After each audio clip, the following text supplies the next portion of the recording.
Hola, hola, bendiciones, bienvenidos a este espacio de amor por la palabra.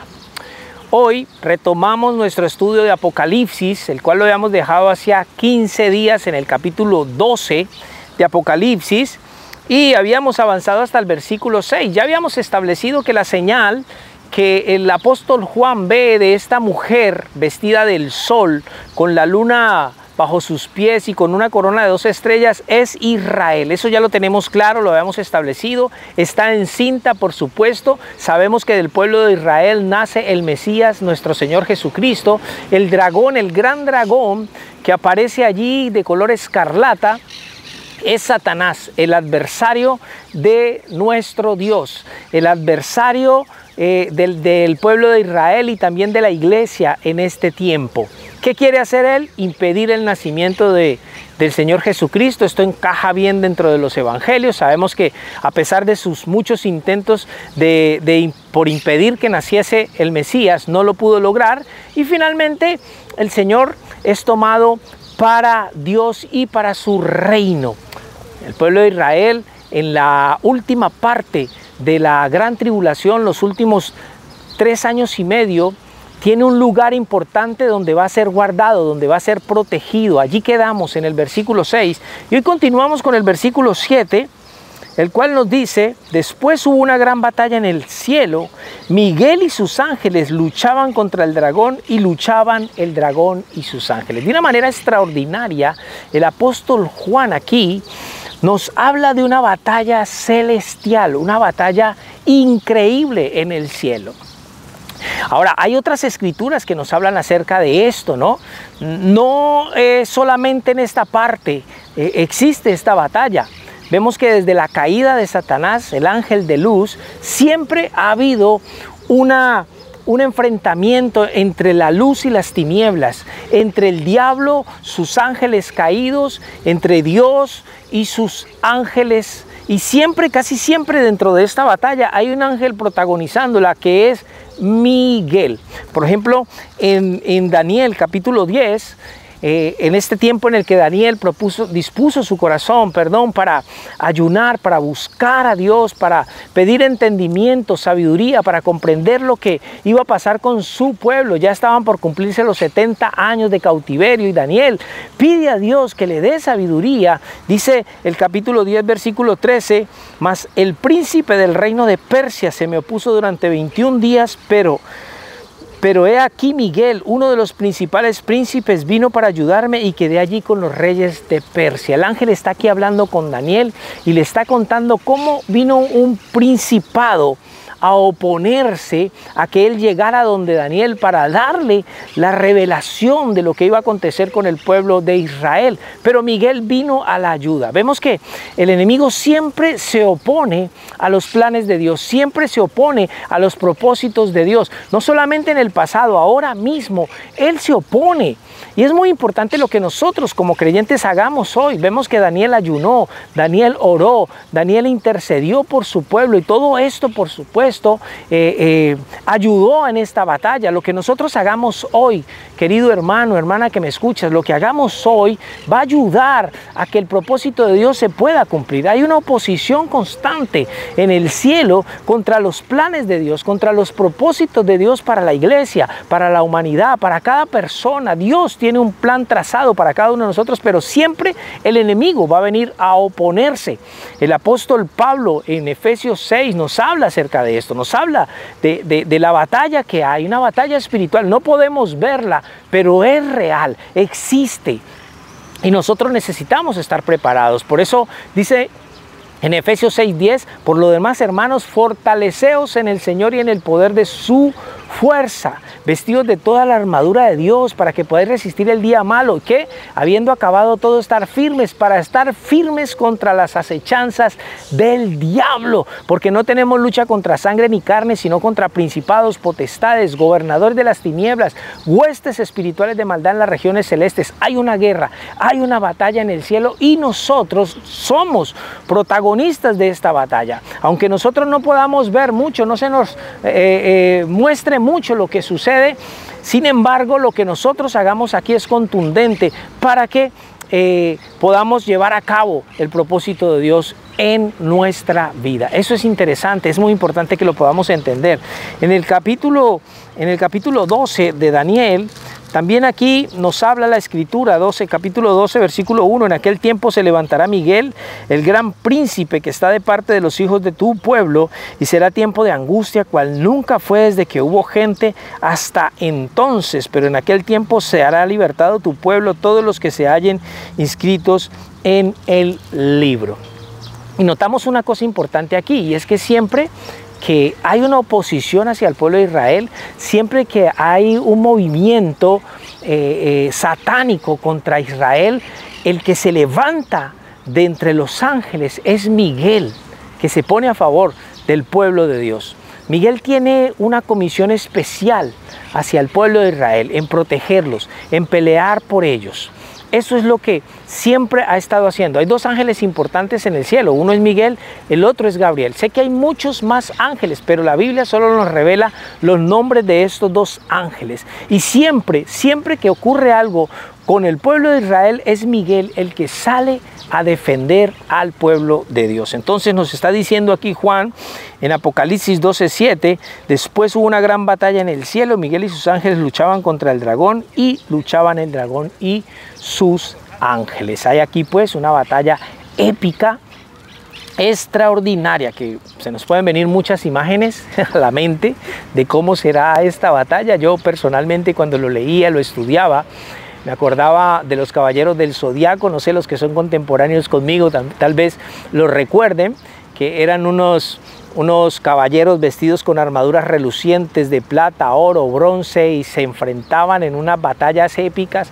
Era extraordinario ver eso. Entonces, cuando leo esto, recuerdo eso. Sin embargo, el versículo 8 dice, pero no prevalecieron ni se halló ya lugar para ellos en el cielo. ¿Cómo así que no se halló lugar para ellos en el cielo? Tenemos que recordar una cosa, y es que Satanás y sus ángeles tenían acceso al cielo. Recordemos Job capítulo 1, donde vienen a presentarse delante de Dios, delante de Jehová, los hijos de Dios, y entre los cuales venía Satanás. ¿Y a qué venía él? Él venía a acusar a Job, él venía a presentar, a señalar a Job, ¿sí? Entonces había cierto acceso de Satanás y sus demonios en el cielo, pero en este punto de la historia ya no van a tener más lugar. Dice allí, pero no prevalecieron ni se halló ya lugar para ellos en el cielo.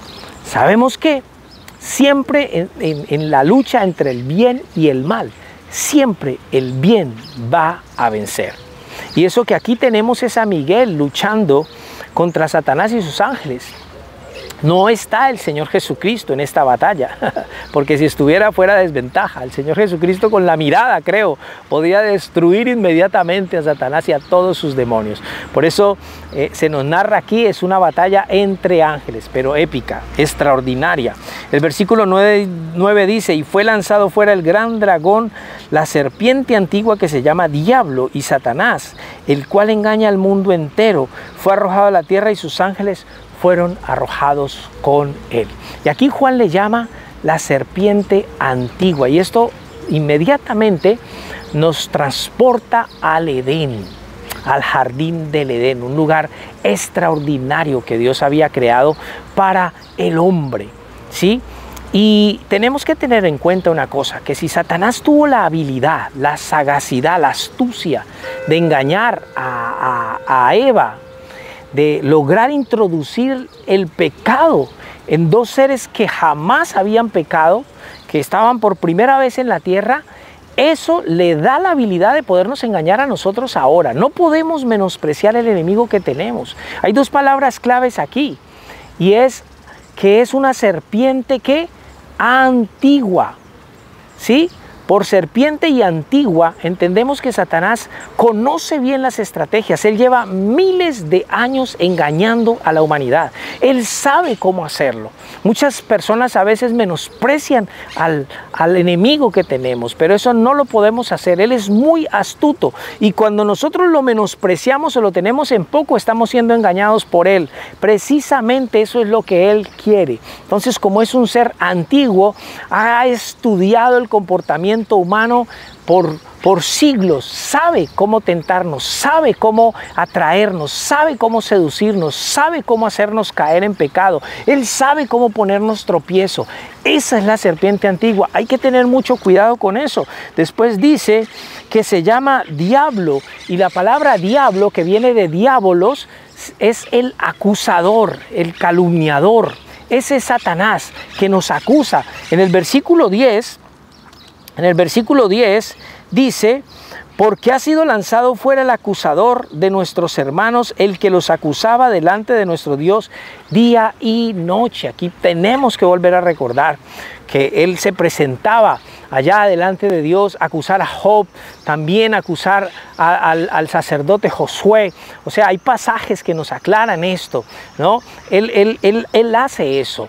Por eso nosotros tenemos que por eso nosotros necesitamos hoy, un abogado, porque tenemos un acusador.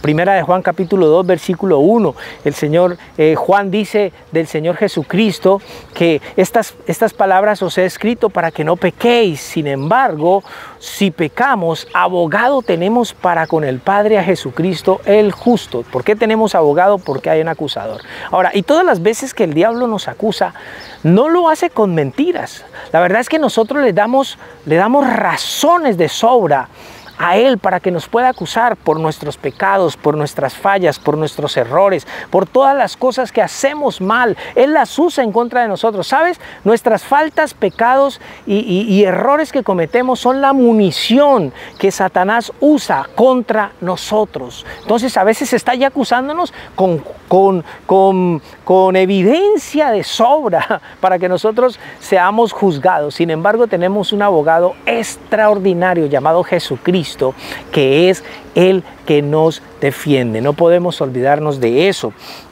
Entonces dice que se llama el diablo y Satanás. Satanás es nuestro adversario. Esa es la palabra para Satanás, adversario. El apóstol Pedro escribió, 1 de Pedro 5:8, que dijo Pedro: velad y orad, porque vuestro adversario el diablo, como león rugiente, anda alrededor buscando ¿qué? Buscando a quien devorar. Eso hace Satanás, está buscando a quien devorar. Pero también Juan dice que engaña al mundo entero. Hay un momento de la historia de la humanidad en la que Satanás va a poder engañar a todo el mundo, y ese momento son los últimos 3 años y medio de la gran tribulación.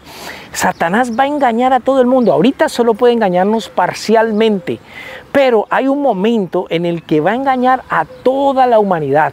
Van a creer sus engaños, van a creer sus mentiras. Recordemos una cosa: Él no se presenta como un monstruo. Él no se presenta como nos lo representa a nosotros ahora el mundo, ¿no? Con una apariencia desagradable, no. Él se presenta como ángel de luz. Satanás se presenta atractivo, seductor. No olvidemos eso. Él no se va a presentar de esa manera. Tenemos que tener en cuenta esto. Él sabe cómo seducir a la humanidad. Él sabe cómo engañarnos. Y va a haber un momento de la historia donde Él va a engañar a todo el mundo. Y dice después: y sus ángeles fueron arrojados con Él a la tierra. Mi querido hermano, hermana, vamos a dejarlo aquí en este versículo, pero es muy importante que nosotros tengamos conciencia, que nosotros tengamos claro que hay una batalla espiritual en el cielo, que tenemos un enemigo que no es cualquier enemigo, que es astuto, que es una serpiente antigua, que puede enredarnos, engañarnos, que puede hacernos caer. Es muy importante estar siempre tomados de la mano de Dios, orando, ayunando, buscando la presencia de Dios. Mira, leyendo las escrituras, la palabra de Dios nos revela las estrategias del enemigo. La palabra de Dios es la lámpara que nos puede iluminar y deja al descubierto todas las artimañas del enemigo contra nosotros. Vamos a dejarlo hasta allí. La próxima vez seguiremos con este capítulo 12 de Apocalipsis. Recuerda que nos encuentras en YouTube como Amor por la Palabra. En Facebook estoy como Javier Cárdenas, en Instagram también. Un abrazo fuerte para todos, que tengan un feliz fin de semana.